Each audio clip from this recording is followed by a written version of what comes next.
in Birmingham, but probably across the UK, is the need of not just the children that are being referred to us, but the whole families is just escalating.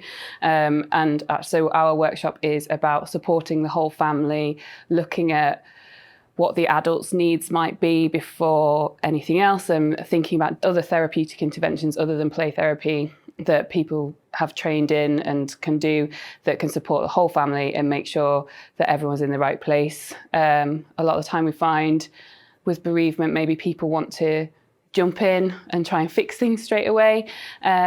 And actually we need to look at everything that's going on, and there might be other things that need to happen first before you do any play therapy and things like that. So we're looking at how we help with the assessment and look at that whole picture for the child and everyone around them, and then support the adults and professionals around them to make sure we're putting the best possible support in place.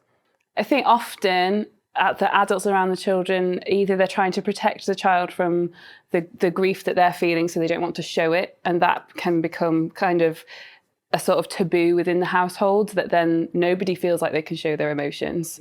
But also just, unfortunately, the sort of climate we're in at the moment, the availability of services for adults, it's hard enough to get services for children, and the services for adults is even more difficult, I would say. So if you're in a situation like we are, where we've got an organisation and we can have those extra trainings and extra support and can provide that for the family, hopefully we get a better outcome for everyone. Sometimes the adult is overwhelmed. There's so much else going on in the context of the family and the family's background and, you know, financial situation or whatever. So they feel overwhelmed in terms of supporting their own children. And so I think, just an outside agency coming in, it's about normalising the grief more than anything else, and normalising it for families is what parents find helpful. So in terms of methods, it's really a lot about family methods and building the relationship back between the adult and the child, because I think especially in grief people can fracture off from each other and become very isolated, so the child can feel isolated, and so building up those relationships again and helping repair that is a massive part of helping the child with their own process, and actually that can help the adults with their process as well, because you can come together as a family. It's all about the assessment.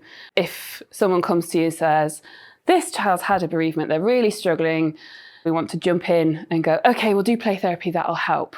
And actually, no, you need to do a much wider assessment. You need to know about the cultural and religious beliefs of the family. You need to know about their social situation, what relationships they've had with the person who's died, and think about, is there just some practical stuff that needs to happen first? Have they had the funeral yet? Talking to all those adults about how actually there's a natural grieving process that they're going to have to go through, and then we need to look at what support they're going to have. But it's about helping other professionals understand what's normal and when we need an intervention. Well, play therapy is all about connection, isn't it, and relationship, and I think what we're hoping that our work does is kind of plant little seeds of hope for those children, that they kind of can go on to have healthy,